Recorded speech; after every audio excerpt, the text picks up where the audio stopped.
दोस्तों, आज की इस वीडियो की शुरुआत मैं कुछ घटनाओं से करना चाहता हूं। पहली घटना यह है कि एक आदमी हुआ करता था जिसको कि काफी लंबे समय से व्यवसाय की यानी कुछ काम करने की तलाश थी। वह काफी कोशिश करता लेकिन उसको कुछ काम नहीं मिलता। वह जहां भी जाता उसको असफलता ही मिलती। तो इसी तरह से काम ढूंढते ढूंढते एक दिन उसको पता चला कि एक सेठ है जो कि अपने लिए कुछ बिल्डिंग्स बनवा रहा है। तो इसको लगा कि चलो यार चलते हैं, शायद हमको वहां पर कुछ काम मिल जाए। वह सेठ के पास जाता है और सेठ से काफी रिक्वेस्ट करता है कि सेठ जी हमको कुछ भी काम दे दीजिए, आप जो भी काम देंगे हम वो काम दिल लगा कर करेंगे। सेठ ने कहा कि ठीक है भाई, हम तुमको काम देते हैं। वैसे तो हमारे पास काफी आदमी हैं, लेकिन हमारे यहाँ बालू समझते हैं ना, बालू मतलब रेत जो होता है, तो हमारे यहाँ बालू की काफी कमी है और जहाँ से बालू लाया जाता है वहां पर कोई आने जाने का साधन नहीं है। तो यदि तुम्हारे पास साइकिल हो तो तुम अपने साइकिल पर वह जो बालू यानी कि जो रेत है उसको बोरी में भर कर लेकर आओ और तुम दिन भर में जितनी भी बोरी लेकर आओगे हमारे पास, हम तुमको उस बोरी की एवज में अच्छी खासी रकम देंगे। अब इस बेचारे आदमी के पास कोई काम तो था नहीं। इसने कहा कि चलो इसी बहाने हमको 2 पैसे की इनकम हो जाएगी, चलो हम जो है रेत ढोने का काम कर देते हैं। अब यह आदमी जाता, रोज जाता और 1-2 बोरी 3 बोरी अपने साइकिल पर रखता और सेठ के यहाँ लाकर गिरा देता। नतीजा यह हुआ कि इस आदमी ने इतनी ज्यादा मेहनत की कि वहाँ पर जो काम करने वाले पुराने लोग थे उससे कहीं ज्यादा इनकम इसकी होने लगी। अब निश्चित रूप से आपको तो ये पता है कि आज के जमाने में जो लोग होते हैं अपने दुख से दुखी कम होते हैं, दूसरे के सुख से ज्यादा दुखी हो जाते हैं। ऐसा उसके साथ भी हुआ। कुछ ऐसे लोग थे जो इसकी इनकम को बढ़ता हुआ देखकर उनको जलन होने लगी। तो उनमें से एक ने सोचा क्या कि ऐसा क्या किया जाए कि इसका जो काम है ये थोड़ा सा बाधित होने लगे। ऐसा सोचकर उस व्यक्ति ने ज्यादा कुछ नहीं किया। वह जिस बोरी के अंदर सामान ढोता हुआ लेकर आता था उस बोरी में एक छोटा सा सुराख कर दिया। अब नतीजा क्या हुआ, यह आदमी खूब मेहनत करके बालू को भरता यानी रेत को उस बोरी के अंदर भरता, गाड़ी के ऊपर लादता यानी कि अपनी साइकिल पर लादता और लेकर चल देता। धीरे धीरे उस छेद से, जहाँ छेद हुआ था बोरी के अंदर, उस छेद से जो रेत है वो गिरने लगती। दोस्तों, एक बार हमको नहीं रुकना चाहिए क्या? हमको रुक कर यह नहीं सोचना चाहिए कि हम जो बालू अपनी बोरी के अंदर भर रहे हैं, हमारी जो बोरी है, क्या उस बोरी के अंदर कुछ सुराग हो गया है और जो रेत हमने भरी हुई है वह रेत फिसलते हुए, गिरते हुए चलती चली जा रही है। दोस्तों, मैं यह दावे के साथ कह सकता हूँ कि हम में से बहुत सारे अभिकर्ताओं के असफल होने का जो कारण है ना, वह यही है। हम खूब मेहनत करते हैं। LIC का व्यवसाय क्या है, आपके जो क्लाइंट हैं वह क्लाइंट भी तो उसी रेत की तरह से ही हैं। आप खूब नया बीमा करते हैं, खूब मेहनत करते हैं, शतक वीर बनते हैं, कुछ अभिकर्ता अर्धशतक बनते हैं, दोहरा शतक लगाते हैं, लेकिन फिर भी क्लब मेंबर नहीं हो पाते और जो दूसरे बेनिफिट हैं उन अभिकर्ताओं को नहीं मिल पाते। तो हमको रुक कर एक बार सोचना चाहिए। दोस्तों, अपने पिछली वीडियो में मैंने इस चीज को डिटेल में डिस्कशन किया हुआ है कि ऐसा क्या करें आप कि यह जो रेत आपकी बोरी से फिसल रहा है यह न फिसले। आज की यह जो वीडियो है यह उसका दूसरा पार्ट मैं आपके साथ शेयर कर रहा हूँ और मुझे यकीन है कि यदि आप इस वीडियो को भी आखिरी तक ध्यान से देखते हैं ना, तो आपको बहुत सारे ऐसे छोटे छोटे और अच्छे आइडिया मिल जाएंगे जो आपकी रेत को बहने से रोकेंगे। अब एक घटना का जिक्र और करना चाहूंगा। घटना कुछ इस प्रकार की है कि हमने एक मोबाइल लिया हुआ था। अब मोबाइल में कुछ प्रॉब्लम हो गई। जब मोबाइल में प्रॉब्लम हो गई, संयोग की बात मैं उस समय कुछ बिजी था, तो मेरा जो भाई है, छोटा वाला भाई है, उससे हमारी बातचीत हुई और वह मेरी जो मोबाइल लिए थे, अभी लिए हुए 10 दिन ही हुआ था, तो उसको देखकर उसको काफी नाराजगी हुई, मतलब उसको काफी गुस्सा हो गया। उसने कहा भैया जहाँ से लिए हो आप कागज दो, हम चलते हैं, हम वहाँ पर मोबाइल से कंप्लेन करेंगे, वो बना कर देगा या तो फिर दूसरी मोबाइल देगा। शाम को जब मैं अपना सारा काम कंप्लीट करके घर वापस लौटा और मैंने अपने भाई से उस मोबाइल के विषय में पूछा, मुझे यह पता चला कि मेरे भाई का उस दुकानदार से कुछ वाद विवाद हो गया है और कोई भी काम नहीं हुआ है। नतीजन फिर मुझे वहाँ पर उस मोबाइल को लेकर उस दुकानदार के पास दूसरे दिन जाना हुआ। जब दूसरे दिन मैं उस दुकानदार के पास पहुँचता हूँ तो मैंने उससे कहा कि सर देखो, मैं आपके पास से इतने दिन से मोबाइल लेकर जा रहा हूँ, आपके यहाँ से कभी भी रिचार्ज या मोबाइल से संबंधित कोई भी काम पड़ता है मैं आपके पास आता हूं और निश्चित रूप से आपने हमें जितनी भी सर्विस दी है वो बहुत अच्छी सर्विस दी है। और दोस्त मुझे पता है मोबाइल आप तो मैंने बनाते नहीं हैं, यह जो मोबाइल आपने हमें दिया हुआ है इसमें देखिए कुछ चार्जिंग संबंधित प्रॉब्लम आ रही है, तो जरा सा अगर आप इसको देख लें। अभी देखिए 10 दिन ही इस मोबाइल को लिए हुए हुआ है लेकिन ये प्रॉब्लम हो रही है, तो थोड़ा सा मन मेरा डिस्टर्ब हो रहा है, तो थोड़ा सा आप इसको देख लें। उस दुकानदार ने मुझसे कहा सर कोई बात नहीं है, ठीक है आप इस मोबाइल को दे दीजिए, लिए हम इस मोबाइल को कंपनी में भेज देते हैं। वहां से जो भी चीज आएगा करीबन आपका 1 हफ्ते का समय लगेगा। अब फिर मैंने अपनी प्रॉब्लम रखी। मैंने प्रॉब्लम रखी, ठीक है भाई देखिए आप मोबाइल ले लीजिए, हमें उसमें दिक्कत नहीं है, लेकिन हमारी एक समस्या का समाधान कर दीजिए। आपको पता है कि हम LIC वाले हैं, अगर हमारा काम रुक जाएगा ना तो फिर काफी दिक्कत हो जाएगी, तो हमारा भी कुछ समाधान कीजिए। तो उसने कहा कि भैया देखिए हमारे पास एक पुरानी मोबाइल पड़ी हुई है, मोबाइल अच्छी क्वालिटी की है, तो आप इस मोबाइल को लेकर यूज कीजिए जब तक कि यह मोबाइल बनकर नहीं आ जाता। मेरी समस्या का समाधान हो चुका था। अब यदि आप इस घटना को गौर से ध्यान दीजिए तो अंतर क्या है। मेरा भाई जब गया उसको वापस लौट कर आना पड़ा, मैं जब गया मैंने एक दूसरी मोबाइल ली और जो हमारा कार्य था वह कार्य भी आगे बढ़ गया। बहुत छोटा सा अंतर है देखिए शब्दों का।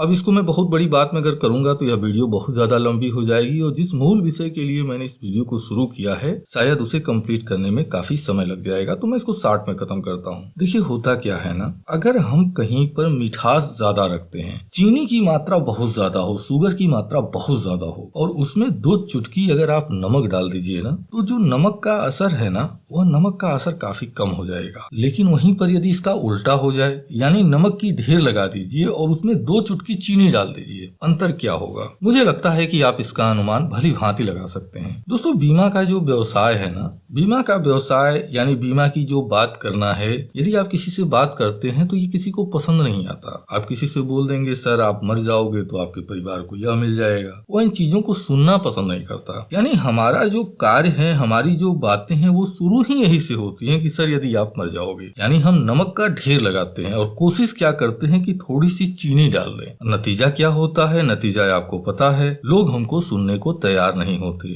आप फील्ड में जाते हैं, आपने पाया होगा अगर आपका इस तरह का रेशियो रहता है, आप इस तरह से लोगों से बातचीत करते हैं, आपने फील्ड में पाया होगा कि जैसे ही आपको लोग देखते हैं, देखकर अपना रास्ता बदल देते हैं। अरे यार ये आ जाएगा तो फिर 10 मिनट खाएगा कि यार ये बीमा कर लो, ये पॉलिसी कर लो, मर जाओगे वगैरह वगैरह चीजें चलती रहती हैं। तो ऐसे में एक अभिकर्ता के सामने जो सबसे बड़ी चुनौती होती है, चुनौती यह होती है कि जो हमसे जुड़े हुए हैं हम उनको जोड़ कर रखें और साथ में खुद भी लोग अगर अपने आप अगर हमसे जुड़ने लगे तो आप सोचिए कि आपके व्यवसाय का जो असर है, आपके व्यवसाय की जो सफलता है वो कहां तक जा सकती है। तो दोस्तों जो आज की वीडियो है ना, आज की वीडियो में मैं इन्हीं मुद्दों पर आपके सामने बात करने जा रहा हूं। वीडियो निश्चित रूप से हो सकता है थोड़ी सी लंबी हो, लेकिन इस वीडियो को देखने के बाद यदि इन चीजों को अगर आप अपने व्यवसाय में अप्लाई करते हैं तो मुझे पूरा भरोसा है आपके लैप्सेशन रेशियो कम होंगे, नए नए लोग आपसे जुड़ते चले जाएंगे और इसका बहुत बढ़िया लाभ आपको अपने व्यवसाय में दिखाई देगा। तो दोस्तों मैं रितेश कुमार उपाध्याय और आप देख रहे हैं हमारा YouTube channel Ritesh LIC adviser. और यदि आप इस जानकारी को चाहते हैं तो फिर इस वीडियो को आखिरी तक ध्यान से देखते रहें। दोस्तों क्या आप व्हाट्सएप पर कोई ग्रुप चलाते हैं या फिर फेसबुक पर कोई ग्रुप आपने बना कर रखा है या फिर जो टेलीग्राम एप्लीकेशन है उसके ऊपर आपका कोई ग्रुप है, आप अपने ग्रुप में अपने एरिया के लोगों को जोड़ते हैं लेकिन वह आपको छोड़कर चले जाते हैं और आपको समझ में नहीं आता कि हम ऐसा क्या करें कि लोग ग्रुप को छोड़कर न जाएं और उस ग्रुप में लोग जुड़ते रहें ताकि आपको बीमे का जो लाभ है, यानी आपकी जो बीमा क्लोजिंग है, आप ज्यादा बीमा कर सकें, इसका लाभ आपको मिल सके। तो दोस्तों इस मुद्दे पर मैं कुछ बातें आपको शेयर करना चाहता हूं और मुझे लगता है कि यदि आप इसको फॉलो करेंगे ना तो लोग खुद ब खुद आपके ग्रुप से जुड़ेंगे और इसका व्यवसाय परोक्ष रूप से आपको अपने व्यवसाय में दिखाई देगा। दोस्तों देखिए हम में से लगभग अधिकतम लोगों को आदत होती है न्यूज़पेपर पढ़ने की, लेकिन हम करते क्या है, हम न्यूज़पेपर पढ़ते हैं और पढ़ने के बाद न्यूज़पेपर को रख देते हैं और उसके बाद हम आगे बढ़ जाते हैं। मेरी पहली राय आपके लिए यह होगी कि यदि आप न्यूज़पेपर पढ़ते हैं और उस न्यूज़पेपर को पढ़ने की आपकी आदत है तो न्यूज़पेपर को पढ़ते समय आपको यह ध्यान देना चाहिए क्या उसमें ऐसा कोई आर्टिकल निकला है जो आर्टिकल आपके व्यवसाय के अनुकूल है, ऐसी कोई घटना जो आपके इर्द गिर्द की एरिया में घटी हुई हो।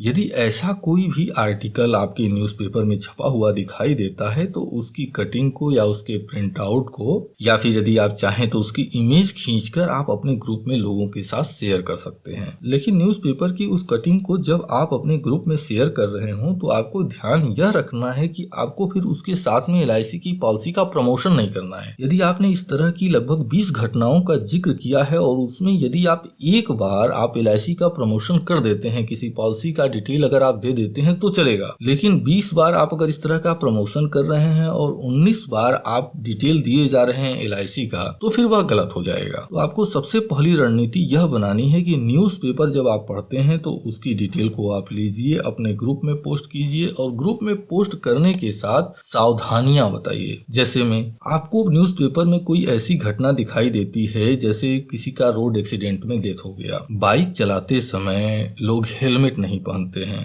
बाइक को सावधानी से नहीं चलाते हैं, तो आप ऐसा कुछ न्यूज दीजिए, आप ऐसा कुछ आर्टिकल लिखिए कि रोड पर चलते समय आप जब भी रोड पर निकलें हेलमेट पहन कर निकले। मतलब आपका जो आर्टिकल लिखा है उस आर्टिकल को पढ़ने के बाद वह जो पढ़ने वाला व्यक्ति है उसको यह एहसास होना चाहिए कि आप उसके वेल विशर हैं। यह सबसे महत्वपूर्ण है। यदि कोई कार दुर्घटना में डेथ हुई है, सीट बेल्ट बांधने की सलाह दे सकते हैं। यानी कि कहने का अर्थ यह है कि जब भी आप आर्टिकल लिखते हैं किसी न्यूज़पेपर की कटिंग का इमेज भेजने के बाद, तो वह आर्टिकल उनके आपके पॉलिसी की डिटेल उसमें जुड़ी हो, ऐसा नहीं होना चाहिए। अब देखिए इसके लिए है क्या, मैं कुछ बातें आपके साथ कहना जरूरी समझता हूँ। जब आप आर्टिकल अपने किसी ग्रुप में डालते हैं तो वहाँ पर आर्टिकल में आपने जो जानकारी दी है वह कस्टमर के हित में ठीक है चलता है, लेकिन जब आप लोगों से मिलने जाएंगे यानी लोगों से आपका आमना सामना होता है, अब होता क्या है, बातें इधर उधर की चलती रहती हैं। लेकिन अब आपके पास एक मुद्दा होता है बात को मोड़ने का। सपोज दैट कि आप एक ऐसे समूह में जाते हैं जहां पर कुछ लोग आपके यह जो व्हाट्सएप वाला ग्रुप है, ऐसे किसी ग्रुप से वो जुड़े हुए हैं, आपने मैसेज पहले भेजा हुआ है, वहां पर कुछ बातें दूसरी हो रही हैं। अब आपको कोई ऐसा मैटर चाहिए ना कि आप उस बातों को मोड़कर LIC की ओर लेकर चले आए। यह एक बहुत बढ़िया विषय है। आपने पहले से एक मैसेज भेजा हुआ है, एक घटना घटित हुई है, आप अपनी बात को आसानी से मोड़ सकते हैं LIC की ओर। उम्मीद करता हूँ कि आप हमारी बात को समझ पा रहे होंगे। अब चलिए हम दूसरे विषय की बात करते हैं। अब यह जो दूसरा मुद्दा है ना, यदि आप इसका बेहतरीन तरीके से अगर आप इस्तेमाल करते हैं तो इसका दोहरा लाभ आपको होगा। और दोहरा जो लाभ होगा ना, यह लाभ यदि यह गणित आपको समझ में आ जाती है तो इसका बहुत बड़ा और लॉन्ग टर्म बेनिफिट आप पाते रहेंगे। सबसे पहला हम टारगेट करते हैं बच्चों के लिए। लगभग हर घर में छोटे छोटे बच्चे होते हैं और आपका हमारा टारगेट भी होता है किसी भी तरह से हम उनके पेरेंट्स को मना लें और उन बच्चों के लिए हम कुछ न कुछ पॉलिसी करें। चलिए अब इसके विषय में हम थोड़ी देर बाद बात करते हैं। सबसे पहले हम मूल विषय की बात करते हैं। दोस्तों आप फील्ड में एक चीज पाए होंगे, लगभग हर व्यक्ति का जो लगाव है अपने बच्चों से सबसे ज्यादा होता है। यदि किसी बच्चे की तबीयत डिस्टर्ब हो जाए उसका माता पिता अंदर से हिल जाता है। अब आपने अपना जो व्हाट्सएप, फेसबुक या फिर टेलीग्राम पर जो ग्रुप बनाया हुआ है, आप कोशिश यह कीजिए कि आपके एरिया में बच्चों के जितने भी हॉस्पिटल हैं उन सभी हॉस्पिटल का जो नंबर है ना, वह आप अपने ग्रुप में पोस्ट कीजिए, पहला चीज। और वह ग्रुप में सिर्फ पोस्ट मत कीजिए, वह डिटेल आपके पास भी होनी चाहिए। आगे आने वाली वीडियो में भी मैं इन चीजों की डिस्कशन करूंगा कि इसका क्या फायदा आपको हो सकता है। इसके बाद आपको दूसरा चीज यह ध्यान देना चाहिए कि उस हॉस्पिटल में किस किस तरह की फैसिलिटी है, उस हॉस्पिटल की फीस क्या है, ऐसी जानकारी को आप अपने ग्रुप में शेयर करना शुरू कीजिए। कोशिश कीजिए कि यदि कोई बड़ा हॉस्पिटल है या किसी भी तरह का अगर हॉस्पिटल है तो वहाँ का जो मैनेजिंग डायरेक्टर है, आप कोशिश कीजिए कि वहाँ से आपके संबंध बेहतर हो जाएं। आप उस डायरेक्टर से आप यह बात कर सकते हैं कि सर हमारा एक क्लाइंट बेस है, मैं LIC का भी करता हूँ, आपके यहाँ जो जो फैसिलिटी है आप बताइए। हालांकि यह चीजें आपको दूसरे तरीकों से भी पता हो जाएंगी, लेकिन मैं आपसे यह कहूंगा कि आप कोशिश कीजिए कि वह जो अस्पताल है उसके जो डायरेक्टर्स हैं उनसे आपकी बातचीत हो। और एक बार यदि आपकी उनसे बातचीत शुरू हो जाती है और आपकी वजह से अगर कुछ भी बेनिफिट उनको दिखाई देने लगता है, आने वाले कुछ समय में आप पाएंगे कि वहां से आपके रिश्ते और बेहतर होते जाएंगे और कुछ नए बीमे बढ़ने की संभावना बढ़ जाएगी। आप में से बहुत सारे लोग पूछते हैं ना कि सर बड़ा बड़ा बीमा कैसे करें। बड़ा बड़ा बीमा करने के लिए कुछ बहुत बड़ी चीज नहीं करनी होती है। ये छोटी छोटी चीजों को अगर आप ध्यान देते हैं तो इसका सीधा सा असर आपको आपके व्यवसाय में दिखाई देने लगता है। तो यहाँ पर है क्या कि एक तरफ तो आप जो हॉस्पिटल हैं उनके डायरेक्टर से आपके संबंध होने जा रहे हैं। दूसरा चीज, यदि आपका संबंध उस अस्पताल के डायरेक्टर से हो रहा है तो अब सोचिए वहाँ के जितने डॉक्टर्स होंगे, नर्स होंगी, लगभग सभी से आपके व्यवहार बेहतर होंगे। साथ में अगर बच्चों का हॉस्पिटल है तो वहाँ पर कितने न्यू बर्न बच्चे हो रहे हैं इसकी जानकारी आपको मिल जाएगी। यानी कि एक बहुत बड़ा मार्केट आपके सामने ओपन हो जाएगा। दूसरा चीज, आप उस अस्पताल के विषय में जो फैसिलिटी वह अस्पताल देता है वह सारी जानकारी आप आप अपने ग्रुप में शेयर कर रहे हैं, यानी कि जो व्यक्ति जिसके घर में छोटे बच्चे हैं वह आपके उस मैसेज को पढ़ेगा तो उसको क्या महसूस होगा? क्या वह यह नहीं सोचेगा कि आपके द्वारा जो जानकारी दी जाती है वह उसके अपने हित की है? इसके बाद जब कभी आपकी ऐसे व्यक्तियों से मुलाकात होती है जिनके घर में छोटे बच्चे हैं, यदि आप उन बच्चों के फ्यूचर के विषय में बात करते हैं, फ्यूचर में आने वाले खर्चों के विषय में बात करते हैं, तो निश्चित रूप से आप पाएंगे कि वह आपकी बातों को गौर से सुनेगा। और एक अभिकर्ता को चाहिए क्या? यदि ग्राहक एक बार सही ढंग से सुनने को तैयार हो जाए ना, फिर तो बीमा पॉलिसी को क्लोज करना है आपके दाएं बाएं का खेल है। अब चलिए मैं तीसरे मुद्दे की बात करता हूँ और तीसरा मुद्दा भी बच्चों को ही टारगेट करके बताता हूँ। तीसरा मुद्दा क्या हो सकता है कि आपके इर्द गिर्द कितने विद्यालय हैं, उन विद्यालयों में किस तरह की फैसिलिटी है, उन विद्यालयों का नंबर क्या है, और सबसे बड़ी बात उन विद्यालयों की फीस क्या है। यह सारी जानकारी आपके पास होनी चाहिए। और जब इस तरह की जानकारी आपके पास होती है, सेम दो तरफा लाभ आप लीजिए। विद्यालय के जो डायरेक्टर्स हैं आप उनसे मिल सकते हैं, वहाँ के प्रधानाचार्य से मिल सकते हैं। विद्यालय में जब आप आना जाना शुरू करेंगे ना, अभी देखिए होता क्या है, बीमा स्कूल बहुत सारे लोग करते हैं, करना चाहते हैं, लेकिन बीमा स्कूल अगर आपको आसानी से करना है ना, तो देखिए ये इमीडिएट नहीं हो पाएगा। अगर आप एक नए अभिकर्ता हैं और आप तत्काल निकल जाते हैं कि हम बीमा स्कूल करने के लिए जाते हैं, और यदि आपके तमाम स्कूलों में अच्छे संबंध नहीं है, तो सबसे पहले आपको संबंध डेवलप करना पड़ेगा। तो यह एक अच्छा माध्यम है। देखिए हर स्कूल जब नया सेशन शुरू होता है, अभी देखिए आपका फरवरी महीना शुरू हो गया है और तमाम विद्यालय अब अपना ऐड देना शुरू कर दिए हैं। आप इस एडवर्टाइजमेंट का लाभ ले सकते हैं। आप विद्यालय में जाइए, सामने से संपर्क कीजिए, वो उनकी यहाँ क्या फैसिलिटी है, उनकी फीस क्या है, यह सारी जानकारी आप लीजिए और इस जानकारी को आप अपने ग्रुप में शेयर कीजिए। एक तरफ तो वह विद्यालय आपसे जुड़ेगा, दूसरा बेनिफिट आपको यह हो जाएगा कि जो लोग आपसे जुड़े हुए हैं, जिनको आपके मैसेज मिल रहे हैं, इन दोनों ही पहलुओं पर आपको मजबूती मिलती रहेगी। अब यदि आप बच्चों के लिए बीमे करने में अगर आप सफलता पाना चाहते हैं, तो आपको कुछ छोटे छोटे कार्य करने होंगे। वह कार्य क्या हो सकते हैं? आपको जो प्रोफेशनल एजुकेशन होती है ना, उन प्रोफेशनल एजुकेशन में पेरेंट्स के कितने पैसे खर्च होते हैं, इसकी जानकारी कलेक्ट करनी होगी। जैसे में आपको यह पता करना है कि यदि कोई माता पिता अपने बच्चे को इंजीनियर बनाना चाहता है, डॉक्टर बनाना चाहता है, या फिर कोई दूसरा प्रोफेशन अगर देना चाहता है, तो वह जो प्रोफेशनल एजुकेशन है उसकी एजुकेशन की कॉस्ट क्या आने वाली है, उसकी कॉपी किताब की कीमतें क्या होती हैं, यह सारी चीजों का एक कंप्लीट डेटा आपके पास हो। और यह डेटा आपके पास होना चाहिए। ऐसा नहीं है कि आप मुंह जबानी आप बोलें। आप जाते हैं, सपोज दैट आपने इंजीनियरिंग की एक बुक देखी, आपने उस बुक को देखा और उठा कर रख दिया। ऐसा न कीजिए। आप उस बुक को देखिए, तो आप अपने मोबाइल में देखिए, कैमरा मोबाइल में होता है, आप उस बुक की फोटो खींच सकते हैं। और मैं आपको दावे के साथ कह सकता हूँ, एक बुक भी आपको बहुत बड़ा बीमा दिला सकती है। सपोज दैट आज की डेट में कोई छोटा सा बच्चा है, अगर वह इंजीनियरिंग करना चाहता है, तो उसकी जो इंजीनियरिंग शुरू होगी या फिर उसको 17, 18 साल, 20 साल का समय है। आज की डेट में आप बुक लेने के लिए जा रहे हैं, 1500 रुपए बुक की कीमत है। जब वह बच्चा इंजीनियरिंग करने के लायक होगा, उस समय बुक की कीमत क्या होगी? क्या अब आप इस तरह की इमेज को, इस तरह की बुक की कीमत को जब आप अपने ग्रुप में शेयर करते हैं, आप शेयर करने के बाद अगर आप क्लाइंट से डिस्कस करते हैं इस तरह के, भाई देखो अभी आपका बच्चा छोटा सा है, कल की डेट में जो बच्चा बड़ा होगा उस समय कास्ट क्या होगी, कैसे आप एजुकेशन कराओगे। तो दोस्तों यदि आप इन छोटी छोटी चीजों पर ध्यान देते हैं ना, तो इसका बहुत बड़ा लाभ आपको बीमे में दिखाई देगा। देखिए मैंने शुरुआत में कहा था कि अगर बोरी के अंदर थोड़ा सा छेद हो जाए तो रेत निकलने लगता है। अब यदि आप इस तरह की पोस्ट अगर आप करते हैं, इस तरह की पोस्ट अगर आपका ग्राहक पढ़ता है, उसने कोई पॉलिसी करा रखी है, आप उसको मोटिवेट कर सकते हैं। सर देखो आपके घर में छोटे बच्चे हैं, अभी आप छोटे छोटे पैसे की बचत कर रहे हो, इस तरह की बचत सर आपको मजबूत करती रहेगी। और यदि आप इस तरह की बचत को छोड़ देते हो, तो देखो सर क्या कास्ट आ रही है, एजुकेशन कास्ट कितनी ज्यादा है, मेडिकल कास्ट कितनी ज्यादा है। 2 पैसे आपने बचा लिए हैं, और पैसे अगर आप नहीं बचाते हैं, और अगर जो पैसे बचाए हैं यदि आप पैसे डूब जाते हैं, तो आप कितने बड़े गड्ढे में चले जाओगे। तो दोस्तों मैं उम्मीद करता हूँ वीडियो बहुत काफी लंबी हो गई है और अभी इसमें कहने के लिए बहुत कुछ है, लेकिन फिर भी मैंने कुछ महत्वपूर्ण बिंदुओं पर आपके ध्यान आकर्षित किए हैं। मुझे लगता है कि यदि इन चीजों को अगर आप अपने व्यवसाय में अगर अप्लाई करते हैं, तो इसका बहुत बेहतर लाभ आपको होगा। तो इस तरह की कोशिश आप करते रहें, और यदि आप इस तरह की कोशिश करते हैं ना, ठीक इसी तरह से जैसे देखिए है कि आप मेडिकल स्टोर्स हैं और भी बहुत सारी चीजें हैं। अब मैं वीडियो में अगर बताऊंगा तो मुझे लगता है कि आप इस वीडियो को छोड़कर चले जाएंगे। तो अब इसी जगह मैं अपने इस वीडियो को समाप्त करता हूं और उम्मीद करता हूं कि इस वीडियो में जो मैंने छोटी छोटी जानकारी आपको दी है, इसका बेहतर लाभ आप ले पाएंगे। अब इसी के साथ मैं अपने इस वीडियो को समाप्त करता हूं। आपने अपना कीमती समय दिया है, इसके लिए मैं आपका दिल से आभारी हूं। धन्यवाद। Thank you very much.